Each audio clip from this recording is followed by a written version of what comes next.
In this video, we'll discuss the mid-sized, not-for-profit CRMs in 2025. So let's dive right in. Growing a business requires a holistic approach that extends beyond sales and marketing. This approach needs alignment among people, processes, and technologies. So if you're a business owner, operations, or finance leader looking to learn growth strategies from your peers and competitors, you're tuned into the right podcast. Welcome to the WBS Podcast, where scalable growth using business systems is our #1 priority. Now, here is your host, Sam Gupta. Hello everyone, my name is Sam Gupta. I am principal at Elevate IQ. Elevate IQ is the independent, vendor-agnostic technology advisory firm. We help our clients with enterprise software such as CRM selection, then change management, enterprise software strategy, contract negotiation, etc. So those are our focus areas. Now let's look at the list, which is going to be the top 10 mid-sized not-for-profit CRMs in 2025. Before we look at the list, let's align our expectations in how we define the mid-sized not-for-profit CRM segment. For the most part, you're going to have roughly 100 to 1,000 employees with these organizations. Now, these things could vary depending upon the context. But for the most part, you can use this as a ballpark in identifying whether you are going to be a mid-size or a small business. Their processes are still siloed. They don't necessarily care for the kind of global consolidation that is going to be relevant in the large segment. So their needs are different. The kind of systems that are part of this particular segment, they are designed from this perspective. And again, they are still prioritizing a lot of customer-facing workflows as opposed to the operational transactions. They are going to be slightly limited in budget. They are not going to have the budget of the enterprises. Internal IT maturity is not going to be as much. So that's going to be a limitation. And that's why, again, these systems are trying to prioritize simpler implementation as opposed to making it slightly more diverse, scalable, etc. Now, integration requirements for both upstream and marketing, up and downstream marketing, you are going to have those now in this particular segment compared to the other startup or smaller businesses. You will have a lot more connectivity among data set. So you're going to find that. Planning, again, is not as much at this stage. And then from the industry perspective, we are covering pretty much all the business models. So if you're looking for very specific list, we might not have a list specific to, for example, if you are association and you're looking for association specific CRMs, sometimes it's very hard to find those lists. But if you're looking for slightly more generalized overview, even though this is a very specific list for the mid-sized businesses as well as not-for-profit, this could be a great starter to narrow down on some systems, and then you can perform deeper review either through a professional selection consulting firm or by yourself. So the criteria that we have used with this list is, again, product share. This is going to be technology strategy, ecosystem, win rate. So these are some of the factors that we generally use to compile our list. So now let's look at the list.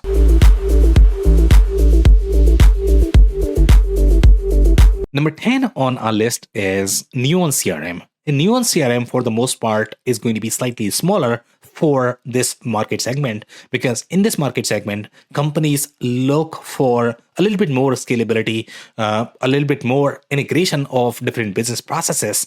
They might have requirements such as brand tracking, because now they might be bigger. They might be dealing with slightly more demanding funders and donors. If you have those requirements, then Neon CRM may not be the best fit for you. But if you are limited on the implementation budget, if you have not utilized the CRM before, and this is your first CRM to get a taste of how CRM processes look like, then Neon CRM could be a great fit. because it is designed for ease of use, simpler use cases. It's not going to have as much implementation budget, etc. Some strengths to keep in mind. Again, it's designed for those event registration as well as fundraising scenarios. So for the most part, if you're a very simple not-for-profit, very traditional not-for-profit centric processes, then Neon CRM could be a great fit. Membership management, volunteer management, you are going to find all of these capabilities with Neon CRM. some limitations. Obviously, the CRM systems in this particular bucket that are going to be slightly more prescriptive and prioritizing ease of use with those reporting capabilities are generally limited. The customizability is something that you don't want to ask when you are looking for something like Neon CRM, because the systems that are going to be capable of customizing their data model is going to be far more layered, complex, and that increases the consulting budget, etc. So again, if you're looking for a bunch of custom fields on top of the existing business objects, that's generally not a problem. That is something that most smaller not-for-profit systems can support. But if you're looking for slightly more complex workflow, when you need complex hierarchies of these business objects, and then you are going to have a lot more stages, and then those stages are very complex as well, such as your edit transactions, etc. In those cases, if you are looking for a lot more customizability, that is something might not be supported with these kind of systems. So that's number 10.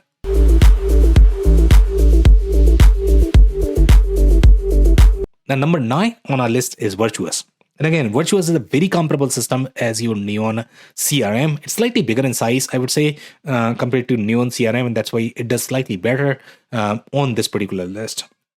So again, strengths are going to be very similar. If you're looking for tailored and flavored capabilities for not-for-profit, you're looking for slightly more automation journeys. For example, if you look at Neon CRM, they might not have as deep automation journeys. It might not be as layered with the number of options that you are going to require. But if you care for that, then Virtuous could be a great fit. Integrated payment processing, so that you don't have to spend on third-party integration, or you don't have to integrate yourself. If you do that, then that is going to increase your consulting budget. And then you are going to have much higher probability of failure as well. So that's a huge plus with Virtuous. Now, again, scalability, diversity, etc. As with Neon CRM, don't look for that. With Virtuous, you are buying Virtuous because you are looking for very easy platform with limited implementation budget, and then they are also going to have challenges with their email templates, and then reporting is not going to be as intuitive, but that's given with the majority of the prescriptive platforms. So that's number 9.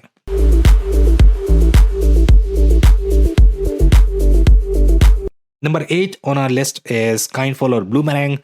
And again, Kindful Bloomerang is a very similar system as Neon CRM and Virtuous. The only advantage with Kindful Bloomerang is that it is owned by slightly superior funder. They have a lot more installations in general. So when you have much superior investor, there are always going to be pros and cons of that. The pros is going to be that they are going to have enough funds to be able to support their R&D. So you are going to get a lot more capabilities. They are going to innovate their platform. With other ones, they might not innovate as much just because they just don't have enough cash. But at the same time, with seasoned investors, the problem is going to be with support. The kind of pricing model that they are going to have, then that becomes highly unpredictable. So your cost predictability might be a challenge.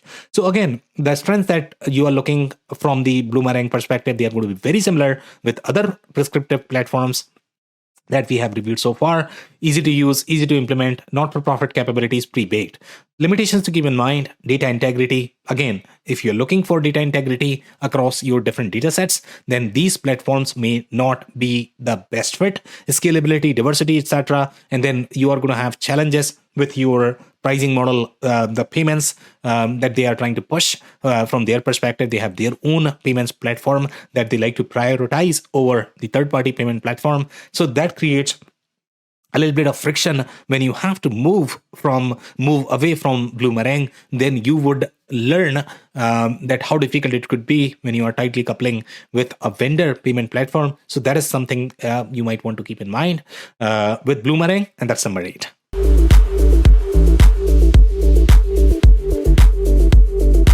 Now, number 7 on our list is Bonterra. And Bonterra is a very similar platform as the other ones that we have reviewed so far on this list. Great for, again, mid-market, not-for-profit that are going to be limited on the implementation budget. They might look for easier platform to use. It is going to be easier than slightly more complex platforms such as your HubSpot or Salesforce, but it might be more difficult than smaller platforms. For example, let's say we compare this with Neon CRM, etc. So some strengths to keep in mind, they are going to be very similar with the other platforms that we have reviewed, especially the prescriptive ones that are going to be support is probably going to be better.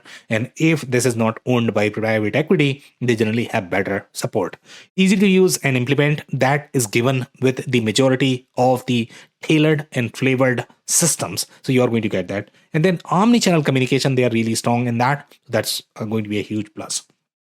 Limitations, not necessarily great for diverse not-for-profit. So if you are going to have very complex business model, you have construction flavors, you have property maintenance flavors, you have university or program management flavors. If you have all of those, then you might struggle with Bonchera. And then they have per transaction charges as well as with other systems that we have reviewed, for example, Bloomerang, etc. So that's number 7.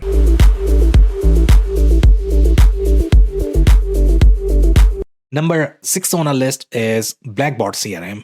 And Blackboard CRM is slightly larger in size. They have 2 different products in their portfolio. One is the Razor's Edge platform, which is the next. And then you have this CRM, which is slightly bigger overall in terms of size. So this is going to have much deeper layers. The business objects are going to be far more detailed in general. So you can accomplish a lot more with Blackboard CRM. But at the same time, with these details, you are also going to get the complexity. So your learning is going to be steep. You are going to have very expensive implementation as well compared to the other platform. Again, when you compare expensive, that is all related. When you compare this with, for example, Salesforce, obviously that is going to be far more expensive. But even Blackboard could be more expensive than slightly smaller platforms. So again, these things are always relative. Now, the strengths to keep in mind, complete suite for not-for-profit. So that's a huge plus. And then not-for-profit capabilities are going to be pre-baked. And then it is built on Microsoft Power Platform. It is very tightly integrated with that. So that's a huge plus when you have to extend some of the use cases you want to utilize Microsoft Power Platform as part of your CRM package for some of the workflow automation scenarios. Some limitations to keep in mind. Obviously, the scalability, customizability. Anytime you are going to look for a prescriptive model, they are going to be challenging with scalability as well as customizability. This slightly legacy platform, so they were far richer with their on-prem capabilities. Cloud capabilities might be leaner. So again, when you are reviewing, pay close attention to what they are trying to show you. Is it on-prem cloud? Switch might not be as convenient if they claim that, you know what, cloud version may not have that, but you also have on-prem version, and I'll give you free license for the on-prem version along with your cloud version. That's going to be their pitch. But at the same time, when you are going to move from your on-prem to cloud, that could be a substantial lift for you. So it's not as easy experience. You might not appreciate that. That's number 6.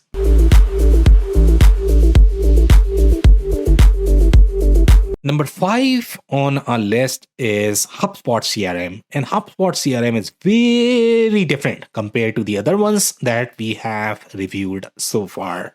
So HubSpot CRM is going to probably fall into that generalized category. HubSpot CRM is far more geared towards omni-channel integration, marketing automation, upstream marketing-centric scenarios. It is not going to have as deep operational capabilities, especially for not-for-profit, because they seem to have very complex operational workflows in general as far as their CRM needs go. So strengths, again, what you are going to get is the CMS built for many different business models. So if you are trying to consolidate the newsletters or marketing automation use cases for all of those business models inside one platform, then HubSpot CRM could be a great fit. HubSpot CRM also has its own CMS as part of the model. So you are going to get far more flexibility in general with that CMS. But keep in mind, even with their CMS, there are a lot of restrictions. So that's where you really need to know what you're doing with HubSpot. Otherwise, you might run into challenges with that. Ecosystem and integration, it's big, but again, you might not have as many integrations as well as ecosystem players geared towards not-for-profit. So again, what you really care for is not-for-profit centric ecosystem that might not be as strong as their ecosystem, which is obviously very good when you are talking about other P2P and SaaS centric companies. But the technology is very good. One of the best, I would say, from the cloud native perspective. It's easy to use depending upon who you ask. If you are going to ask slightly more mature users, they like HubSpot CRM. But if you are going to ask any of any users that might not have as much CRM experience, they generally don't like as many layers that you are going to find with HubSpot CRM.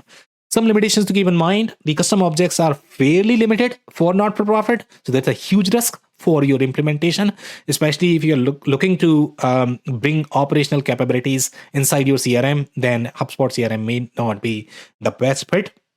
Even their triggers and workflows, even though they are very detailed, but they are also very limited. So that's where you need very deep research in terms of the kind of capabilities that you are going to need, and then map before you sign the contract.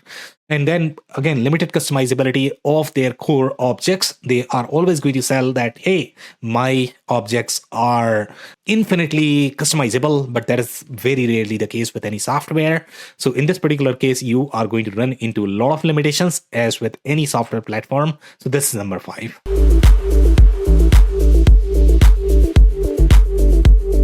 Number 4 on our list is Creatio. And Creatio is a very different platform compared to the other ones that we have reviewed. For the most part, Creatio started as more of the low-code, no-code engine. So they are going to have far more customizable feature compared to the other platforms. But they are going to have other issues. For example, let's say if you're looking for not-for-profit centric functionality, the kind of functionality that you are going to get with, for example, let's say if you go for Donor Perfect or Neo CRM or Bonchera, they are going to have far deeper not-for-profit capabilities. Creatio may be customizable. It might be aligned with a lot more diverse business models, but Creatio may not have all of those not-for-profit flavored integration as well as the feature set that you are going to require. So that's number 4.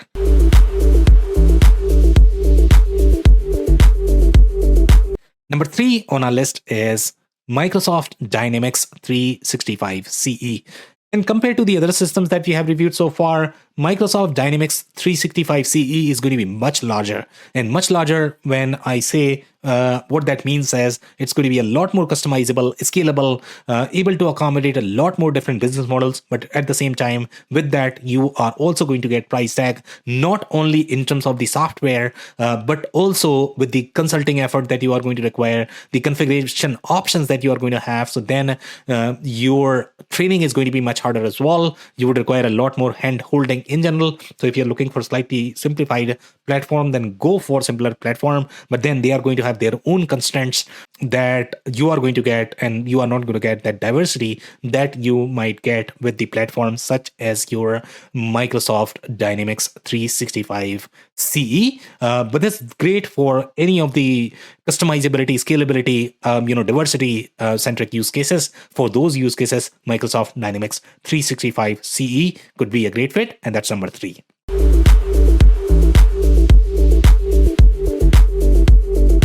Number 2 on our list is Salesforce. And Salesforce is a very similar platform as your Microsoft Dynamics 365 CE. It is going to be highly customizable, and for mid-market, you are going to need a lot more customizability in general. You are trying to consolidate many different CRM platforms that you might be using, and in those use cases, Salesforce is going to be a great fit, just like your Microsoft Dynamics 365 CE.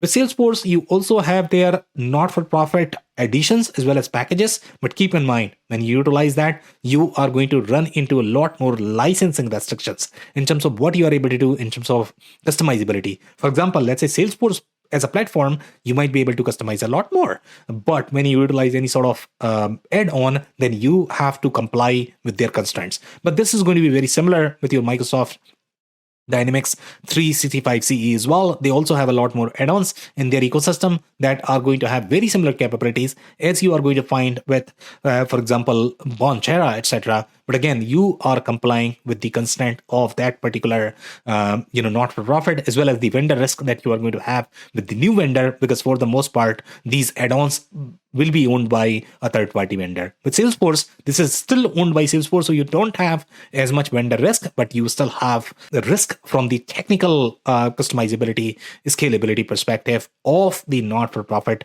addition. So that's number 2.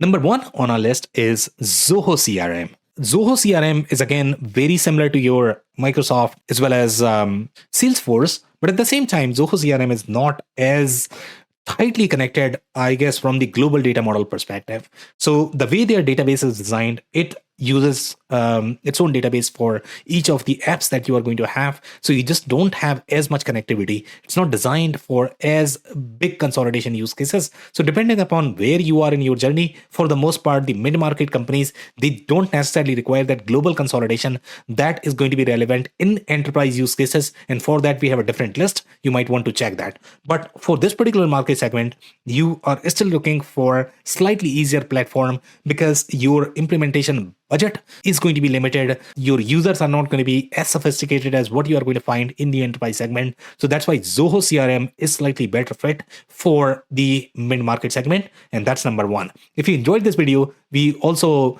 have the audio version that is published on the majority of the podcasting platforms. So you might want to check that. We publish these videos on a weekly basis, so don't forget to hit the subscribe button. If you are looking for slightly broader and perspective on different systems, technologies, and how to plan your implementation, we publish our digital transformation report yearly. So we are going to link the QR code of that if you are interested in checking that. And then we are also going to link a report that is going to have much deeper analysis on a lot of these systems. That is going to be slightly more structured. So you might want to check that. On that note, thank you so much for tuning in. I'll see you in the next video. Thank you for listening to another episode of the WBS Podcast. Be sure to subscribe on your favorite podcasting platform so you never miss an episode. For more information on growth strategies for SMBs using ERP and digital transformation, check out our community at WBS.rocks. We'll see you next time.